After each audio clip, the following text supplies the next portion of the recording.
السلام علیکم، آپ دیکھ رہے ہیں OWC نیوز اور میں ہوں صداقت محمود۔ چترال کی زمین اور آب و ہوا اگر ایک طرف مختلف سبزیوں اور پھلوں کے لیے موزوں ہے تو دوسری طرف یہ خطہ زیتون کے لیے بھی نہایت مناسب ہے، جہاں زیتون کے پودے کامیاب ہو کر بہت جلد پھل دیتے ہیں۔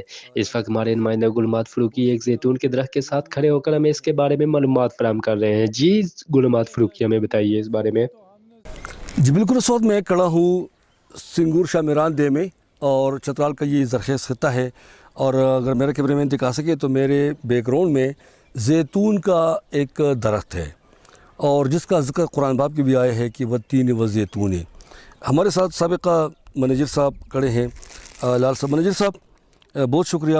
زیتون کیا کہیں گے اس کے بارے میں؟ یہ زیتون اصل میں تو ہم نے سنا ہے کہ یورپ میں ہوتا ہے، اسپین میں بہت زیادہ ہوتا ہے، یہ ترکی میں ہوتا ہے، لیکن کسی طرح یہ چترال میں بھی پہنچ چکا ہے۔ کوئی 6-7 سال ہو گیا یہ چترال میں بھی آیا ہے۔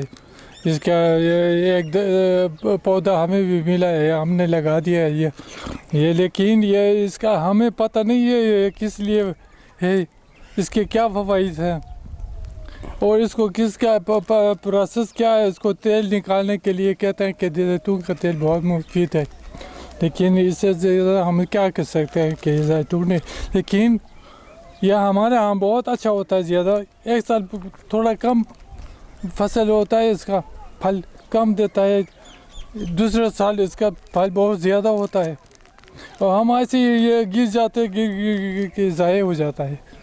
ابھی دیکھیں یہ پکا ہوا ہے۔ اچھا منیجر صاحب، آپ زمینداری بھی کرتے ہیں ریٹائرمنٹ کے بعد، آپ یہ بتائیں کہ جو چترال کی زمین ہے یہ زیتون کی فصل کے لیے، پودے کے لیے، درخت کے لیے کیسا ہے یہ زمین، یہ علاقہ؟ جس طرح آپ دیکھ رہے ہیں نا، یہ کیسا بڑھ رہا ہے، سالانہ بڑھ رہا ہے، اس کے حساب سے یہ موزون جگہ ہے۔ چترال زیتون کے لیے بہت ہی موزون، مجھے لگ رہا ہے کہ بہت موزون ہے یہ، کیونکہ یہ بڑھ رہا ہے، سالانہ بہت زیادہ بڑھ رہا ہے، اس لیے میں سمجھتا ہوں کہ یہ چترال یہ موزون جگہ ہے۔ تو منیجر صاحب، زیتون کا تیل سب سے قیمتی ترین تیل ہے دنیا میں، بدقسمتی سے آپ لوگ اس سے، آپ یہ دیکھو نیچے گر رہے، ضائع ہو رہے، آپ اس سے فائدہ نہیں لے سکتے، تو آپ کیا مطالبہ کریں گے سرکار سے کہ کیا ہونا چاہیے یہاں پہ؟ اس کے لیے پروسیسنگ مشین، کوئی مطلب تیل نکالنے کا کوئی ہونا چاہیے کہ آپ کو اس کو فائدہ پہنچے آپ سے؟ ہاں، سرکاری سرپرستی میں اگر کوئی نرسری لگا دے، اس میں پھل زیادہ ہوں، تو پھر اس کے لیے کوئی تیل نکالنے کی مشینری بھی آ جائے گی۔ ابھی کسی کے پاس ایک ہی درخت ہے، میرے پاس ایک ہی درخت ہے، میں اس کے لیے کیا مشینری لا سکتا ہوں کہ اس کا تیل نکال سکوں؟ لیکن یہ ہے نا کہ اس کا پتہ نہیں ہے کہ ہم کیسے اس کا تیل نکالیں گے، کیسے کھایا جاتا ہے، کس طرح ہے۔ محکمہ زراعت ہے نا، زراعت کا محکمہ کو چاہیے کہ وہ دیکھ کے تحقیق کرے، کہیں فصلوں پہ بیماری آتی ہے، اس کے کوئی تدارک ہونا چاہیے۔ لیکن زراعت ڈپارٹمنٹ جو ہے ایسا ہی ہے، پتہ نہیں ہے، یہ کبھی ہمارے پاس نہیں ہے۔ میں بھی زمیندار ہوں، چھوٹا موٹی زمینداری میں بھی کرتا ہوں، لیکن ان کا طرف سے کوئی وہ نہ ریسرچ ہے، نہ کوئی بیماری کا کوئی تدارک ہے۔ اس کے متعلق میں کیا کہہ سکتا ہوں؟ جو تو خرابی آ جاتی ہے، کبھی کبھی فصلوں پہ خرابی آ جاتا ہے، پھلوں پہ خرابی آ جاتی ہے، پھل بھی خراب ہو جاتے ہیں۔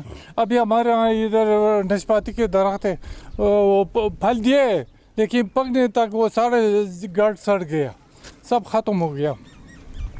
تو اس طرح ہو جاتا ہے۔ وہ زیادہ پیمانے میں نہیں، جہاں اپر چترال میں زیادہ تر پھل ہیں وہاں شاید موسم اس کے لیے موزون ہے۔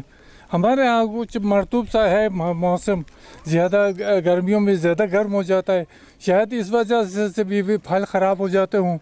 کبھی کبھی بہت زیادہ گرمی ہو جاتی ہے اور بارش گرمیوں میں نہیں، بالکل نہیں ہوتی، شاید اسی وجہ سے بھی ہوتی ہے۔ کیا ہے کہ یہاں کوئی پھل لگاتا ہے تو صرف اپنے لیے لگاتا ہے، لیکن اپر چترال میں وہ تجارتی پیمانے پر پھل لگاتے ہیں۔ تو مطلب ہمارے یہاں ایسا نہیں ہے۔ جس طرح میرے یہاں نے بہت زیادہ انگور ہوتا ہے، جو آ کے کھاتا ہے، ہم خود کھاتے ہیں، کوئی بازار میں ہم نے کبھی نہیں نہیں دیا۔ بیچتے، نہیں بیچتے، تحفہ دیتے ہیں۔ قربانی ہے، قربانی کا بھی اسی طرح حساب ہے۔ ابھی وہ جب پک کے آخر تک ہم نے درخت سے اتار کے کھا لیا، لیکن ابھی بھی سوکھے ہوئے وہ درخت میں ہیں، ابھی بھی ہیں۔ تو اگر یہ سڑکیں بہتر ہو جائے چترال کی تو یہ فریش فروٹ، ڈرائی فروٹ اور یہ سبزیاں بر وقت بڑی منڈی تک پہنچ سکتی ہے، پہنچ سکتی ہے، بالکل، اور لوگوں کو فائدہ بھی ہو سکتا ہے۔ فائدہ بھی ہو سکتا ہے، ہو سکتا ہے۔ بالکل۔ زیادہ تر اگر سرپرستی سرکاری زرعی ڈپارٹمنٹ کی طرف سے سرپرستی ہو جائے، جہاں جہاں زمینیں موزون ہیں اس کے لیے۔ ایک یہ ہے کہ ہمارے یہاں پانی کی قلت ہے، پانی بہت کم ہے، بمشکل بس یہ پودے جو ہیں زندہ رہتے ہیں، پانی کی قلت ہے۔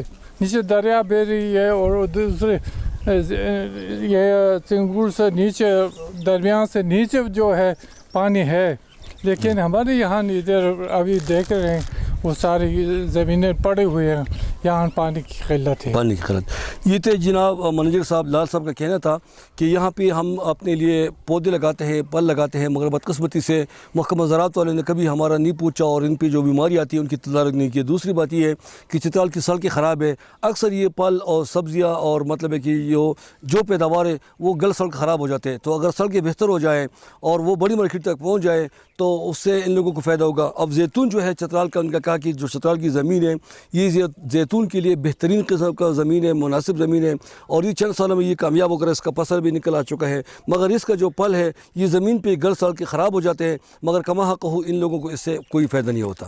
جی